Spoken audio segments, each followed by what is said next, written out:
বগুড়ার অথেন্টিক আলুঘাটির স্বাদ নিয়েছেন কখনো? যদি না নিয়ে থাকেন তাহলে আমার এই রেসিপিটি ফলো করে বাসায় রান্না করুন। একেবারে বগুড়ার অথেন্টিক রেসিপিতে আলুঘাটি দেখানোর চেষ্টা করেছি। তো আলুঘাটি রান্নার জন্য প্রথমে সমস্ত উপকরণগুলো রেডি করে নিয়েছি। আলুটা সিদ্ধ করে মধ্যে এটাকে পানি দিয়ে ভিজিয়ে রাখছি।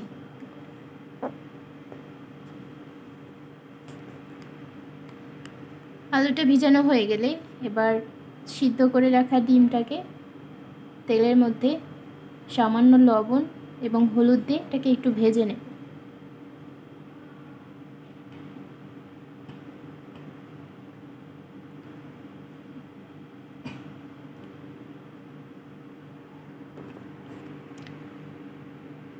একটু লাল কালার চলে আসলেই এটাকে প্যান থেকে তুলে নিয়ে ওই তেলের মধ্যেই দিয়ে দিলাম পেঁয়াজ কুচি। আমি এখানে গোটা গরম মশলা দিয়ে দিচ্ছি, দুইটা তেজপাতা এবং সাদা এলাচ দিয়ে দিয়েছি।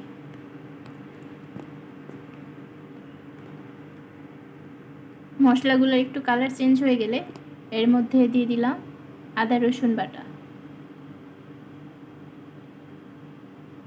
এখানে আমি আদা রসুন দুটো একসাথে 1 টেবিল চামচ দিয়েছি।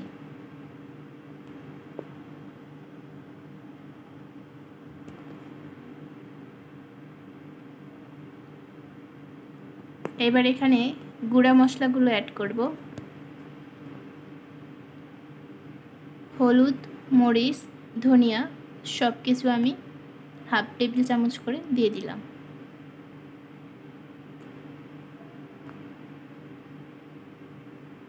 মশলাগুলো একটু নেড়ে চেড়ে এর মধ্যে সামান্য একটু পানি দিয়ে দিচ্ছি।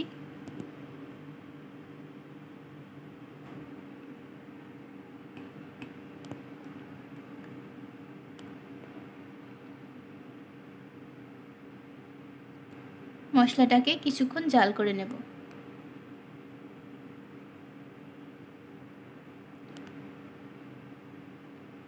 এরপরে আগে থেকে সিদ্ধ করে রাখা আলুটা এর মধ্যে দিয়ে দিলাম। এবার মশলার সাথে আলুটা বেশ ভালো করে মিশিয়ে এটাকে ঢাকনা দিয়ে রান্না করতে থাকবো।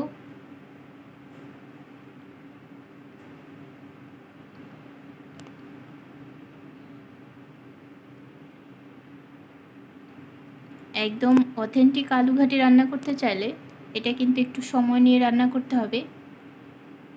আলুঘাটিটাকে যত ভালোভাবে ফুটানো যাবে এটার স্বাদ ততটাই ভালো আসবে।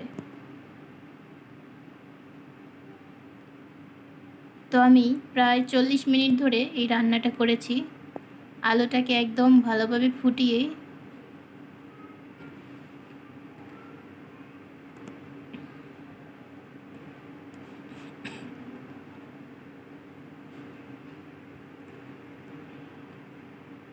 রান্নাটা প্রায় হয়ে এসেছে।